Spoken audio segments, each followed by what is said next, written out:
Olá, nós vamos para a nossa segunda parte da videoaula sobre a prova operatória, né? Então, eu vou contar agora a história da professora Marisa, que, estudando sobre avaliação, querendo ser uma professora melhor, estudando sobre o tema de avaliação da aprendizagem, decidiu elaborar uma prova com questões baseadas em pequenos problemas do cotidiano, em situações práticas, e as questões que ela elaborou solicitavam especificamente a aplicação de conceitos e o uso de diferentes fontes de informação, como gráficos, bulas de remédio, rótulos de produtos, e os alunos deveriam resolver os problemas auxiliados pelas informações apresentadas nas questões da prova. Então, as próprias questões da prova auxiliariam o aluno a operar sobre a questão. Então, ele não precisaria simplesmente decorar alguma questão para falar na prova. Então, a proposta era tentar desafiar as crianças no uso dos saberes escolares como saberes significativos para as vivências diárias. Então, no dia seguinte, na aplicação das provas, os alunos estranharam, mas fizeram umas questões com bastante envolvimento. O clima foi bastante descontraído, porque as próprias questões permitiam até que os alunos dessem risadas das situações criadas pela professora para ser analisada e provocassem reflexões. No fim da prova, a professora escreveu o seguinte recado no quadro: se você não conseguiu resolver alguma questão, continue pensando, vá para sua casa e continue pensando. Se quiser retornar às suas respostas, amanhã vocês vão poder fazer isso, né? E haverá tempo para você pensar sobre isso. Mais uma vez, imagine só uma situação totalmente diferente da que a gente convive com as provas tradicionais. Os alunos estranharam, mas acharam interessante. Então, no dia seguinte, a professora perguntou aos alunos se algum deles desejaria alterar as respostas. Olha, que situação inusitada, imaginem só. Quando é que a gente já viveu isso na escola? Mais da metade da turma, é claro que desejou fazer ou rever as questões.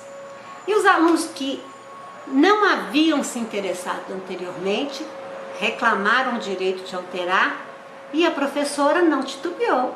É claro que concordou, porque a perspectiva dela não é uma perspectiva de exclusão ou de punição. É a perspectiva da oportunidade, da revisão do pensamento, da revisão da questão e pensando nas aprendizagens. Então, durante mais ou menos 1h30, os alunos se mantiveram atentos à tarefa de refazer ou completar as respostas. A professora recolheu depois todo o material e se dispôs a conversar sobre as questões da prova. Percebeu que muitos haviam conversado sobre elas em casa também com os pais, que haviam discutido com as crianças as situações que a professora apresentou na prova.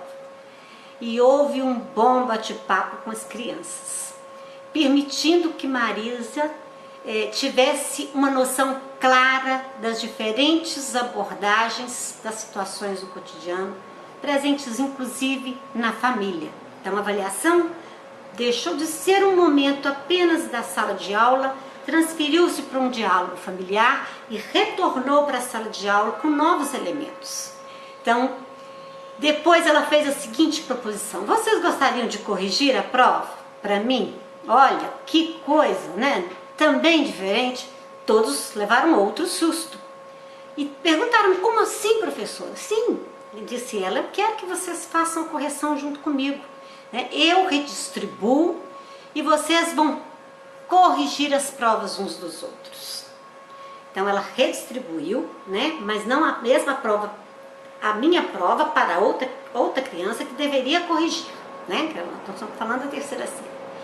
Marisa combinou alguns critérios para essa correção. É lógico, né? Podia ser aleatório, tem que ter critérios de correção, de modo que cada prova fosse analisada segundo o ponto de vista dos 4 colegas do grupo. Então, seria assim: vocês deveriam indicar em cada questão se a resposta está completa, se a resposta está incompleta, se não responde ao que se pede ou se está incorreta. E além disso, ela colocou outro critério. Vocês devem dizer também se a resposta indica ideias interessantes e criativas como solução para o problema. O que vocês acham? Os alunos adoraram a ideia e os grupos de 4 foram formados para a correção da prova. E no fim dessa tarefa, a professora novamente retornou para o grande grupo para que discutissem a atividade. E os alunos quiseram distribuir os pontos. Claro, a professora foi dando abertura, eles quiseram participar até o processo final. E Marisa combinou que deveriam discutir um formato único, pois caso contrário, haveria injustiças. Então eles decidiram que contariam quantas respostas completas, quantas incompletas, quantas criativas e quantas estavam fora do pedido. E o resultado seria apresentado num grande quadro a ser fixado no painel da sala. Olha, que coisa mais interessante e bem diferente daquilo que a gente conhece. Muitas vezes a gente conhece essa forma de correção em que o professor distribui para que o aluno corrija, mas até chegar a um quadro de discutir critérios, se montar um quadro com os alunos, a gente não tem sempre esse processo completo. Então a gente pode pensar qual foi o objetivo da professora ao elaborar e realizar uma prova dessa maneira. Então ela considera que a formação do aluno é um todo, né? A formação do aluno deve ser em todos os sentidos e ela utiliza a prova como um recurso dos estudos de aprendizagem e sabe que essas situações, problema, produzem mais aprendizagem, estimulam o aluno a participar, assim como permite dividir com ele a responsabilidade do processo. Você não fica só na responsabilidade da professora pensar como entender a resposta do aluno, mas solicita dele que ele repense por si mesmo como ele respondeu, se respondeu correto. Então nós temos o princípio da autoavaliação colocado aí. Que ganhos pedagógicos essa experiência apresenta, né? Ela apresenta um modo de uma relação professor-aluno, né? Um clima favorável para a aprendizagem. O aluno se vê desafiado a enxergar a prova como um momento de demonstrar o que aprendeu, um jogo em que ele deve procurar acertar e investir nas respostas e procurar alternativas, mas também buscar a ajuda de outras pessoas. E que não é um momento fatal, o momento é de construção. Eu posso ter errado naquela hora, mas eu sou capaz de ir para casa, discutir com meu pai, discutir com meu colega e posso retornar para aprender. Então a prova é utilizada dessa maneira e apresenta uma oportunidade para professores e alunos reverem seus percursos, avaliarem seus procedimentos e verificar as dificuldades superadas. Então é interessante analisar o formato utilizado pela professora para discutir também os pontos, com os critérios explícitos, combinando com o grupo de alunos e numa relação aberta e realmente democrática. Falar que é aberto e democrático é fácil, mas fazer isso na prática, percebe que isso é difícil? Isso demanda tempo diferente? É muito simples dar uma prova, recolher, levar para casa, corrigir e devolver a nota. Mas fazer o aluno participar e entender esse processo do próprio conhecimento é algo que demanda tempo. Aí vem a outra pergunta, a terceira pergunta sobre essa experiência. Qual o papel da prova no processo pedagógico, na forma como foi praticada pela professora Marisa? Então a prova deixa de ser um momento de provação. Provar que sei só naquele momento. Mas para transformar-se num momento de desafio. Eu ainda não sei completamente, mas com a ajuda de outras pessoas eu posso chegar ao conceito, recontextualizar. Então, o medo dá lugar ao desejo de superação de si mesmo e de provar as competências próprias. E os resultados auxiliam a reorientação do ensino. Então, a relação estabelecida também integra professora, estudante e família, o que a gente geralmente não tem numa prova tradicional. O que tem o pai recebendo a prova sabendo que o aluno não foi bem. Então, nesse sentido, o que a gente vê nessa experiência que eu contei para vocês, que está no texto da professora Ângela Dalben, que vocês leram, avaliação, operacionalização, né? É este texto, deixa eu só retomar aqui, o texto dela chama-se Avaliação da Aprendizagem, Operacionalização, que está lá, retomando, na nossa 4ª sala de aprendizagem, não é? Tem essa experiência lá e vocês devem ter lido. Eu quis retomar para mostrar a importância desse aspecto da prova operatória. Então não é jogar a prova fora, mas é refazer o contexto da prova em todos os seus sentidos e significados, né?